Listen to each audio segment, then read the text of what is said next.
너희에게 평강이 있을지어다. 아멘. 오랜만에 평강의 인사를 전하게 된 안식일, 하나님을 찬양합니다. 아멘. 다시 한번 우리 샬롬하고 서로 간에 일주일 살아낸 인생에 대한 감사를 하나님께 드리며 인사를 나누겠습니다. 우리 서로 간에 반갑고 기쁜 마음으로 샬롬하고 인사하시겠습니다.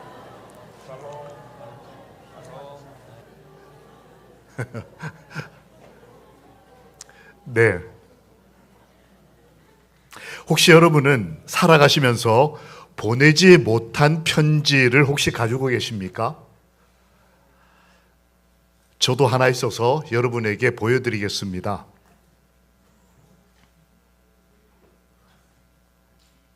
누굴까요?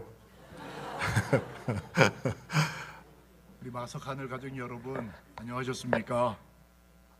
여러분의 기도와 그리고 사랑으로 저와 저희 가족들 잘 있습니다. 우리 어르신들, 우리 성도들, 우리 어린아이들까지 평안하시죠? 하나님이 만드신 사랑, 또 천연계, 그리고 하나님 말씀 가운데서 기쁘고 즐거운 시간 보내고 있습니다. 한편 우리 사랑하는 가족들, 마석 성도들 보고 싶은 마음도 마음이 가득합니다. 동안 떨어져 있지만 우리 어르신으로부터 우리 모든 가족들 평안하시기를 기도하고 하나님께서 우리 모두에게 매일매일 사랑과 은혜를 풍성히 부어주시기를 소망합니다. 여러분, 가서 곧 뵙겠습니다. 평안들 하시고 오늘도 즐거운 그리고 하늘을 그리워하는 하루가 되시면 참 좋겠습니다. 곧 뵙겠습니다. 감사합니다. 그리고 지금 인사를 드립니다.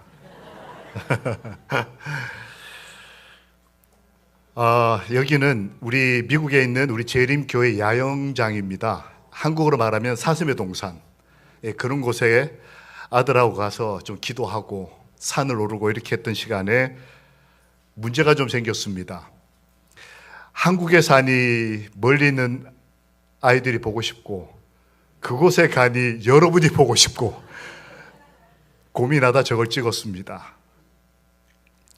같은 마음을 가졌던 성경의 한 인물이 나옵니다.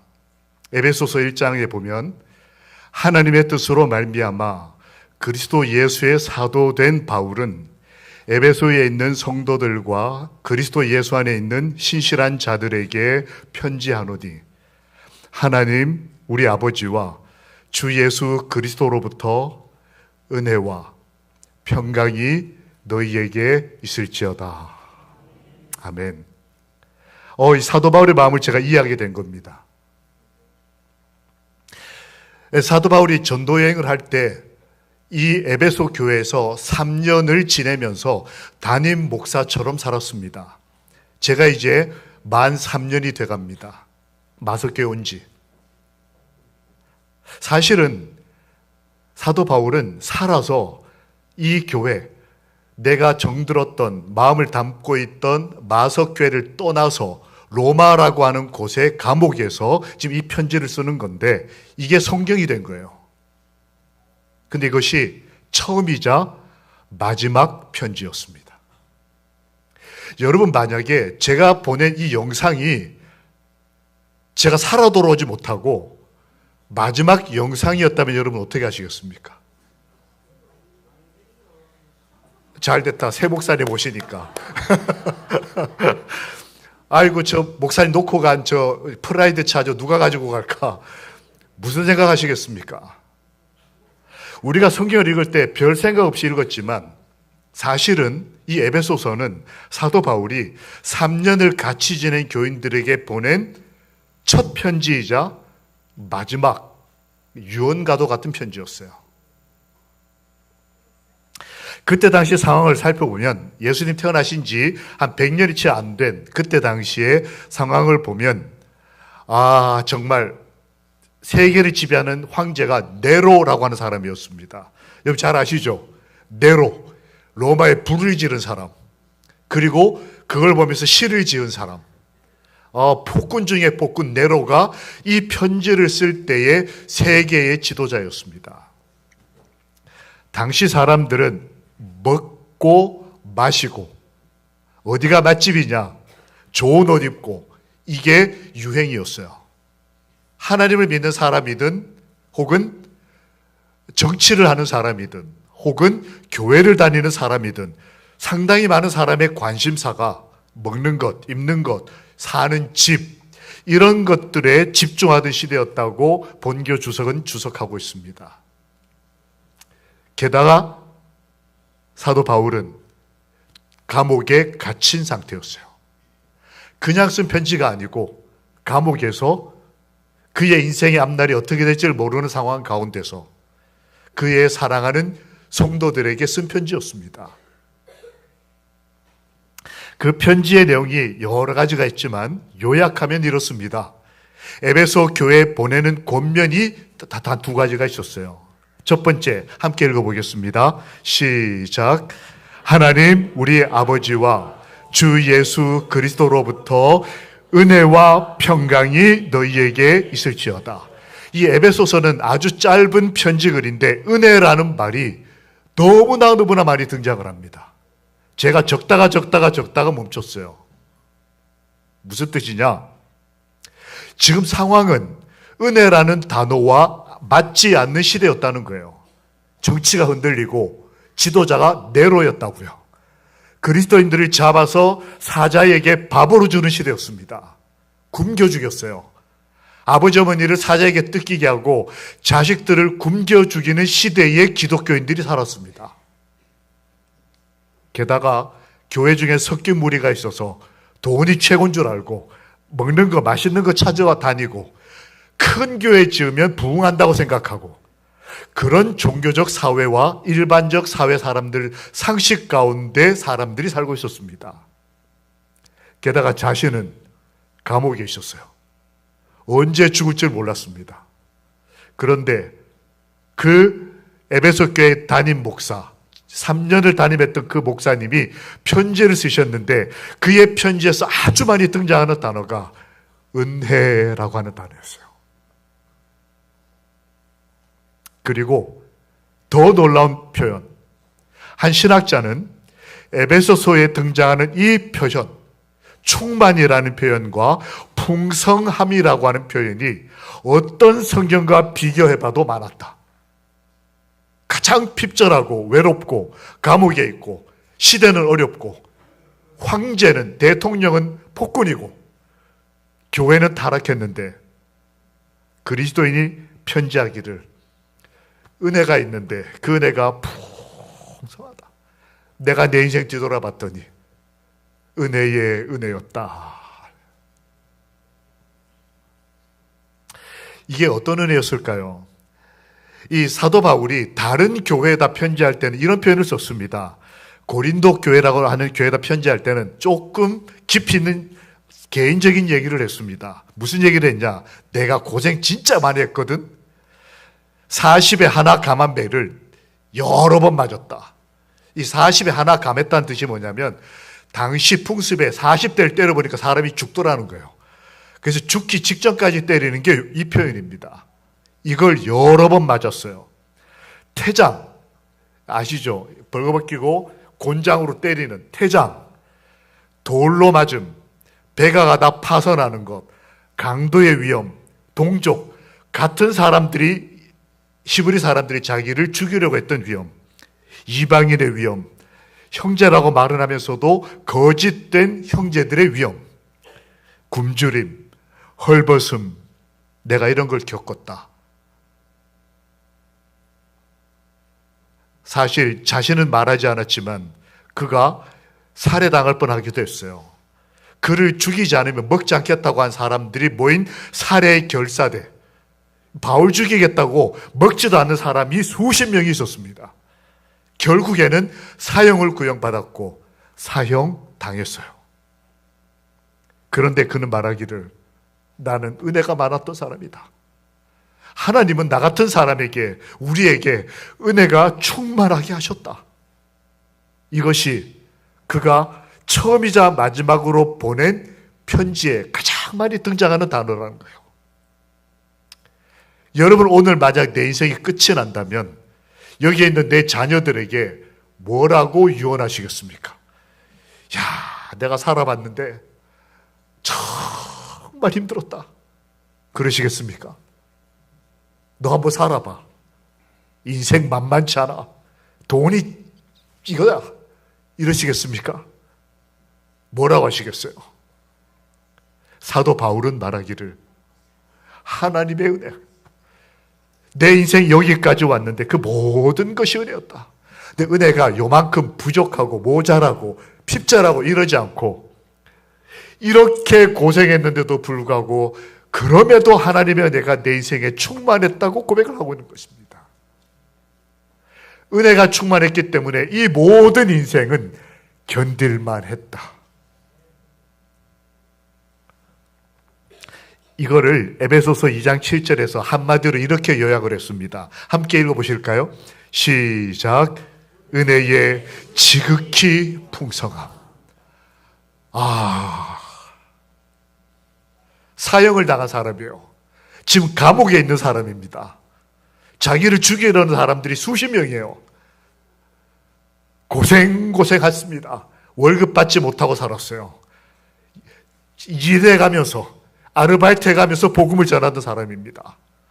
그런데 그가 말하기를, 나한테는 은혜가 그냥 풍성한 게 아니고, 이 지극히라는 말의 원어가 보면 끝이에요. 끝. 이만큼. 같은 고백을 한 믿음의 선조가 있었습니다. 여호와여, 땅이 주의 사랑으로 충만합니다. 이 땅이 얼마나 악함이 많습니까? 살인과 시기와 투쟁과 지진과 홍수와, 이제 너무 사람이 쉽게 상처를 입고 목숨을 잃고 그들의 삶의 의지가 꺾이는 시대입니다. 그런데 그리스도인은 말하기를, 고생이 없어서가 아니고 아프지 않아서가 아니고 인생에 행복과 기쁨만 있어서가 아니라, 그런 모든 인생의 순간에 하나님의 사랑이 얼마나 나와 함께 있는지를 알므로 고백하기를, 하나님 여호와여, 내 이 땅을 살아봤는데 이 땅에 주의 사랑이 충만하게 있습니다. 이 고백을 우리도 인생에서 하게 되기를, 우리 인생에 은혜가 지극히 충만하기를, 우리와 우리 자녀들이 주의 사랑으로 충만한 인생을 살기를 우리 주님 예수의 이름으로 축원합니다. 아멘. 이 에베소 교회 전 담임 목사님이었던 이 사도 바울이 그 에베소서 이 편지에서 보내는 권면 두 번째는 이 표현입니다. 그리스도 안에서 라는 표현이 여러 번 나와요. 함께 읽겠습니다. 시작. 우리는 그리스도 안에서 그의 은혜의 풍성함을 따라 그의 피로 말미암아 속량 곧 죄 사함을 받았느니라. 아멘. 은혜의 풍성함의 최고가 뭐냐? 우리가 그의 피로 구원을 받았다는 거예요. 근데 그 앞에 뭐라고 표현했냐면 그리스도 안에서 은혜에 의하여 믿음으로 말미암아 구원을 받았으니 이것은 너희에게서 난 것이 아니요 하나님의 선물이라. 여러분과 제가 지난 일주일을 살아온 것, 이거 다 그리스도 안에서 하나님의 선물이다라고 하는 것입니다. 여러분, 이걸 인정하시고 믿고 감사하십니까? 아멘. 속이 터져라고 한번 아멘하고 외쳐보겠습니다. 은혜에 의하여 믿음으로 말미암아 구원을 받은 것, 이것은 하나님의 선물임을 믿습니까? 아멘. 아멘. 요즘 사람들이 아멘을 안 하는 시대예요. 그리스도 안에서 그리스도 안에서. 이 사도 바울이 여러 번 그리스도 안에서 내가 이렇게 했고 이런 은혜를 받았고 이런 어려움을 이겨냈고 하나하나의 삶의 국면마다 그리스도 안에서 예수 안에서 주 예수 안에서 그분 안에서 우리가 얻게 되는 최고의 기쁨이 뭘까? 우리 주 예수 그리스도의 하나님 영광의 아버지께서 지혜와 계시의 영을 너에게 주사 하나님을 알게 하시고, 어떤 하나님이요? 우리를 사랑하신, 큰 사랑을 가지신 그 하나님을 알게 하시는 것. 이것이 그리스도 안에서 하나님이 우리에게 베푸신 은혜였다라고 사도 바울은 고백하는 것입니다. 너희도 그렇느냐? 라고 물어보는 거예요. 여러분 혹시 이 책을 아십니까? 아마 읽어보신 분들 계시죠? 연탄길이라고 하는 시리즈로 나온 1권 첫 책입니다. 아주 많은 얘기들이, 실제 생활의 얘기들이 언급이 되면서 수많은 절망했던 사람들을 희망으로 이끌었던 좋은 책 중에 하나입니다. 그 중에 한 사연의 끝에 이렇게 앙드레 말레의 말을 인용하면서 한 가정의 이야기를 마칩니다. 오랫동안 꿈을 그리는 사람은 마침내 그 꿈을 닮아간다. 남편이 일찍 죽고 두 아들을 키우는 한 어머니가 계셨는데 큰아들은 장애아였어요. 그 동생이 고백하기를 우리 형은 웃는 모습이 더 징그럽다. 장애를 가지고 있으니까 웃으면 더 무서운 얼굴로 변하는 그런 형을 가지고 있는 동생이 어머니를 기억하며 쓴 글이에요. 어느 날 너무 집이 가난해서 아빠 일찍 죽고 학원에서 공부를 하고 싶은데 돈이 없으니까 학원에서 칠판 지우고 그다음 청소하면서 학원비를 감면받고 공부하던 학생이었습니다. 어느 날 너무 힘이 들었나 봐요. 칠판을 지우는데 그 칠판 분이 온 몸에 가득 찬 채로 친구들에게 조롱을 받다가 이 아이가 화가 나니까 이제 시장에서 장사하고 계시던 어머니를 찾아갑니다. 한겨울이었어요. 어머니를 가서 학원비 좀 달라고, 책 좀 사야 되겠다고 얘기를 하러 갔는데 그 추운 겨울에 시장 바닥에서 생선을 팔던 어머니의 모습이 어땠냐? 이렇게 사람들이 오가는 길에서 사람들 보고 장사를 해야 되는데 이 어머니가 등을 돌리고 앉아 있었어요. 사람들이 뒤로 다니고, 그리고 도시락을 열고 김치 몇 조각과 꽁꽁 얼은 밥을 몰래 먹고 있는 어머니의 모습을 아들이 보게 됩니다. 자신에게 따뜻한 밥을 해주시고 몸이 망가진 형을 치료하기 위해서, 그리고 자신을 교육시키기 위해서 그렇게 찬밥을 김치 몇 조각과 이렇게 숨어서 먹고 있는 어머니를 보고 더 이상 말하지 못하고 그냥 돌아가서 죽으라고 공부를 해요. 그리고 서울대 합격을 합니다. 합격증을 가지고 뛰어가요.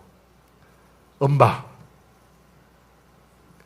그 어머니는 다 다른 옷과 장갑을 끼고 아들의 합격증을 보고 말없이 눈물을 흘리셨다. 형은 너무나 좋아서 그 형이 어머니 그 생선을 나르는 일을 리어커라고 이렇게 끌고 다니면서 어머니를 도와드렸는데 그날은 어머니가 너무 기뻐서 생선을 단골 손님들에게 공짜로 다 나눠주셨다. 그리고 몸이 망가진 형은 나를 빈 리어커에 태우고 온 시장을 돌면서 내 동생이 서울대 붙었다. 내 동생이 서울대 붙었다.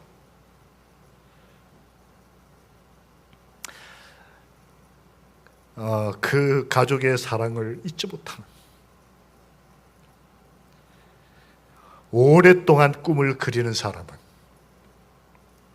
하나님을 본받기를 오랫동안 기도하는 사람은 감옥에 있어도 그의 인생에 은혜가 있었다고 고백할 수 있고, 죽을 만큼 맞아도 은혜가 충만하다고 느끼고, 굶주리고 헐벗고 보고 싶은 사람들을 보지 못해 마지막 유언 같은 편지를 보내지만 그래서 우리 하나님을 본받는 자가 되자고 말하는 것입니다. 우리의 꿈이 무엇입니까? 사도 바울은 그가 보고 싶었던 교인들에게 말합니다. 우리 하나님을 본받는 꿈, 이거 잊어버리지 말자.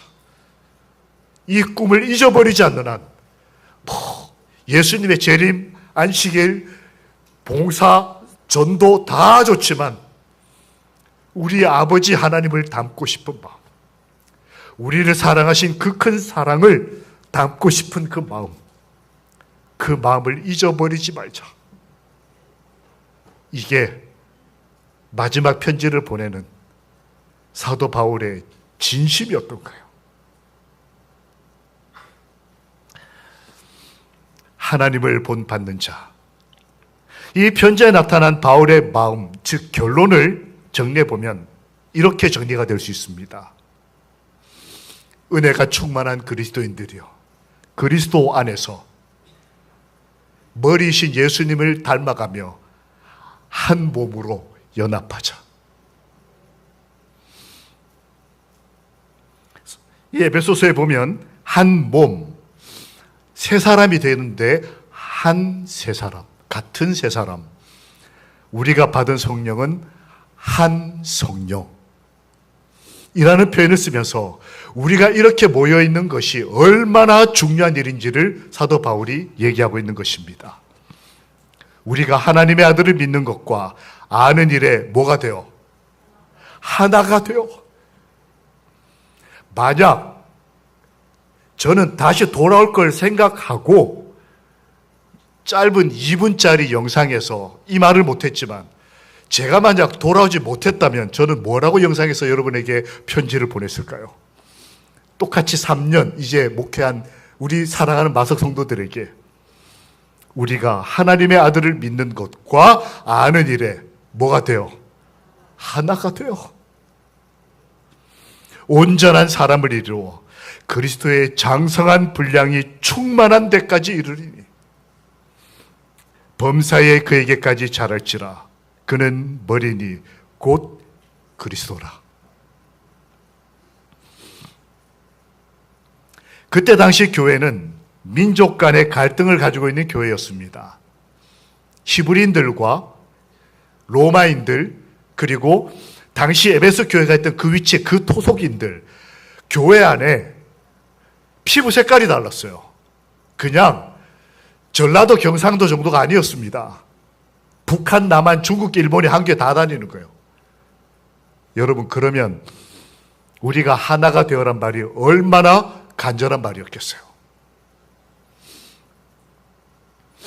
그리고 당시 교회는 여러 가지 악행으로 가정들이 흔들리고 있었습니다. 고고하게 보면 현 시대보다도 더 성적으로 타락하고 가족의 규율이 깨어진 시대가 초기 교회 로마 시대였다는 거예요. 그래서 남편이 한 아내가 아니고 여러 여자들, 한 아내가 또 여러 문제를 일으키고 자녀들이 결혼을 하지 않으려고 하고, 이런 문제들이 오늘날의 문제가 아니고 이때도 그랬다. 그래서 사도 바울, 이 목사님은 예수님을 본받는 마음으로 말하기를 우리가 다 하나가 되자. 우리 가족도 하나가 되자. 오늘 안교 때 이강순 집사님이 간증을 하시면서 마지막에 아쉬운 말씀을 하나 하셨습니다. 기억나십니까? 우리 가족들이 한 믿음이 되지 못한 거. 나는 지금 진리를 깨달아서 여기 와 있는데 아직 내 아이들은 거기서 봉사하고 예수님 믿고 있으니까 그 안타까움, 그 아비로서의 그 마음, 이걸 주의 종은 알고 하나님의 마음을 이해하는 마음으로 말하기를 남편은 아내를, 아내는 남편을, 부모는 자식을, 자식은 부모를, 상전은 아랫사람을, 아랫사람은 상전을 이렇게 하라고 에베소서 끝에 가서 권면하고 있는 거예요. 이런 실제적 권면이 왜 필요하냐? 우리가 다 하나이므로 한 믿음을 가졌기 때문에 한 하나님 아버지를 본받기를 소망하기 때문에 여러분, 우리 교회는 어떻습니까? 우리 마석교회도 한 하나님, 한 믿음, 종족을 넘어서 모든 가족들이 하나 되고 이 교회가 하나 되기를 에베소 교회를 축복하신 우리 주님 예수님 이름으로 기도합니다. 아멘. 이 사람이 누군지, 이 사진이 어떤 사진인지 혹시 아시겠습니까?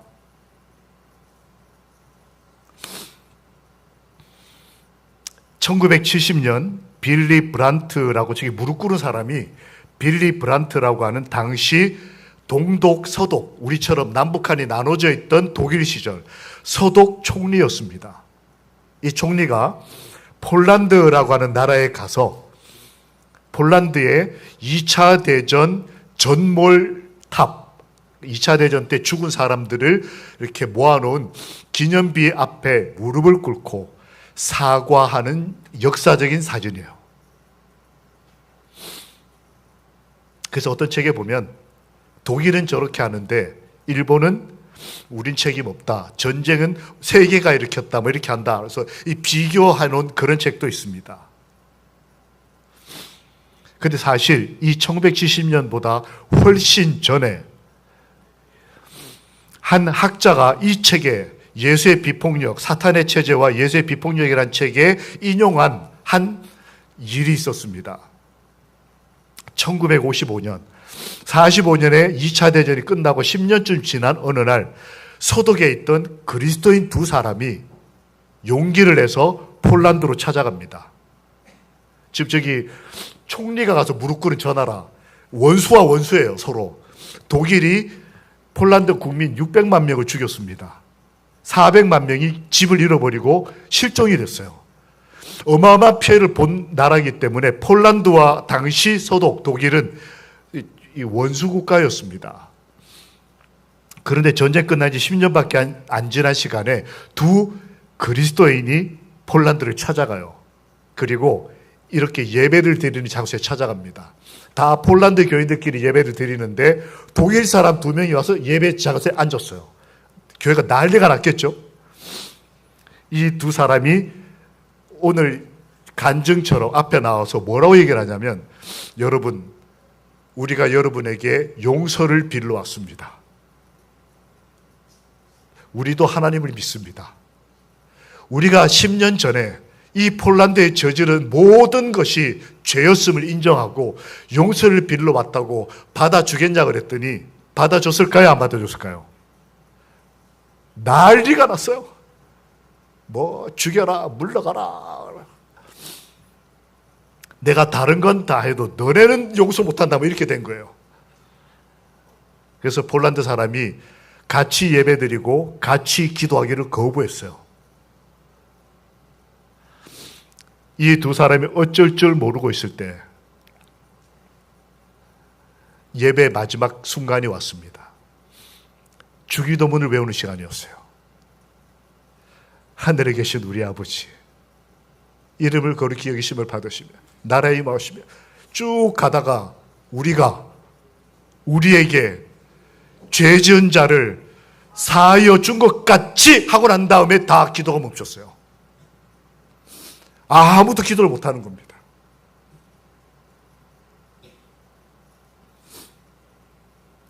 그리고 그 중에 한 용기 있는 그리스도인이, 폴란드 그리스도인이 이 서독 그리스도인 앞으로 다가왔습니다. 이 나라에는 아직도 돌 하나하나에 너희들이 뿌린 피가, 우리 동족의 피가 묻어있다. 그러나 너희들을 용서하지 않고는 우리가 주기도문조차도 드릴 수 없음을 오늘 깨달았다. 하나님이 용서할 수 있는 능력 주시기를 기도하며 우리 함께 기도하자. 그래서 서독 그리스도인과 폴란드 그리스도인이 주기도문을 함께 하나님께 기도드리는 일이 있었다는 거예요. 이 세상은 한 정치가의 무릎 꿇는 모습을 주목하고 있지만 하나님께서는 그리스도인들의 용서의 마음, 하나 되는 마음, 아직도 우리가 밟고 있는 돌 위에 피가 묻어 있지만 그럼에도 하나 되기를 기도하는 그 그리스도인의 마음으로 인해서 하나님을 본받는 한 가족이 된 것입니다. 그리스도 예수께서 친히 모퉁이 돌이 되셨느니라. 그의 안에서 건물마다, 그의 안에서, 주의 안에서 건물마다 우리 하나하나가 다 서로 연결하여 주 안에서 성전이 되어가고, 너희도 성령 안에서 하나님이 거하실 처소가 되기 위하여 그리스도 예수 안에서 함께 지어져 가느니라. 우리는 함께 지어져 가는 하나님의 한 가족입니다. 오늘 안식일 하나님을 본받는 우리 안에 하나됨과 사랑과 용서와 은혜가 충만한 소중한 날이 되기를 우리 주님 예수님 이름으로 기도합니다. 아멘. 함께 읽어보실까요? 시작. 다시 읽겠습니다. 시작. 다시 읽겠습니다. 시작. 은혜로 그리스도 안에서 연합한 은혜. 이게 에베소에 나오는 표현을 제가 따옴해서 그대로 표현한 거예요. 우리가 은혜를 받은 사람이다. 그리스도 안에서 연합하자. 그리스도 안에서 연합한 은혜를 누리는 하나님의 사람들. 누굴까요? 제가 그렇게 보고 싶었던 마석 하늘 가족들이 되기를 소망합니다. 제가 갔던 한 교회에 한 여집사님이 금요일 저녁에 교회를 잘 안 오시던 분인데 주말 봉의한다고 오셨어요. 그리고는 이분이 경배와 찬양을 인도를 하셨거든요. 연세가, 우리는 청년들이 경배와 찬양하잖아요. 너무 고맙습니다. 우리 찬양대원들, 청년들. 아, 참. 네. 근데 거기는 70대 할머니들이 경배와 찬양을 하셔요. 이분이 나오셔서 경배와 찬양을 하시다가 갑자기 무슨 말씀을 하시냐면 눈물을 흘리시는 거예요. 저는 찬미가 너무 좋으셔가지고 눈물 흘리시는 줄 알았어요. 근데 그게 아니고, 저는 오늘 목사님 오신 데서 너무 좋았다고 그러시는 거예요. 저는 저를 좋아하시는 줄 알았어요. 그게 아니었습니다. 말씀이 뭐냐면, 너무 좋았어요. 목사님 오신다고 그래서. 제가 고향이 마석이에요. 마석이 고향이신 분이 거기 살고 계시더라고요. 근데 마석에서 누가 온다니까 손꼽아 기다리, 손꼽아. 예수님 재림 기다리듯이. 와가지고는, 아유, 목사님, 제가 마석이 고향이에요. 마석 다 멀쩡해요? 천마산 잘 있어요? 네, 천마산 잘 있어요. 그분이 기억하는 마석은 완전 황무지, 논, 밭, 사람들은 소 끌고 다니고 1950년대에 미국 오셨대요. 그러니까 여기 뭐 50년대 후반이면 여기 뭐가 있을지 잘 모르겠습니다. 하여튼 그분이 기억하는 마석은 나의 살던 고향은 그거. 저보고 뭐라고 부르시냐면 마석에 진짜 안식교회가 있어요? 그러시는 거예요. 그래서 제가 마석에 안식교회가 있어요. 그랬더니 교인이 몇 명쯤 나와요? 한 30명 되셔요? 그래서 네, 30명쯤 되시는데 그보다 조금 더 많으세요. 50명? 조금 더 많으세요. 70명? 조금 더 돼요. 100명? 그게 100명 모이시는 교회거든요. 100명이요? 그보다 그분이 울음을 터뜨리시면서 저는 마석에 있을 때 너무 외로웠다. 교회가 없으니까요.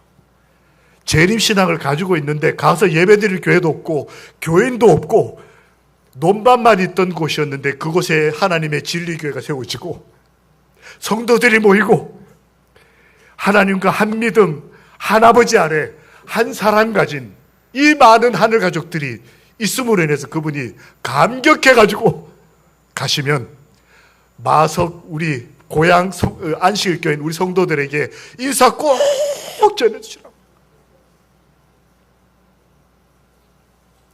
우리는 하나님 아버지 아래 한 가족,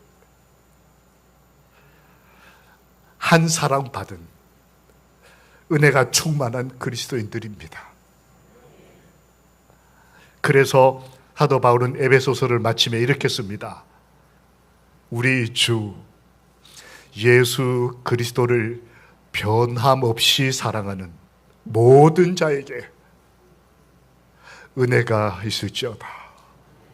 이게 에베소서 끝입니다. 처음 시작 은혜, 끝 은혜. 이 사도 바울 목사님의 기도가 오늘 나와 내 가족과 이 교회에 이루어지기를 바라는 믿음을 가지신 분들은 이 글을 같이 읽고 크게 아멘 하겠습니다. 시작. 우리 주 예수 그리스도를 변함없이 사랑하는 모든 자에게 은혜가 있을지어다. 아멘. 아멘. 우리 마음에 맑은 호수가 없을지라도, 우리 마음에 푸른 목장이 없을지라도, 이곳에 내 가정에 내 삶에 찾아오시는 우리 주님이 나와 함께 계심을 기다리며 다 함께 일어나서 디베랴 맑은 바다, 나에게 없지만 하나님이 나와 함께 하실 것을 믿음으로 찬양하겠습니다. 다 함께 일어나서 우리 찬양 466장 찬양하겠습니다.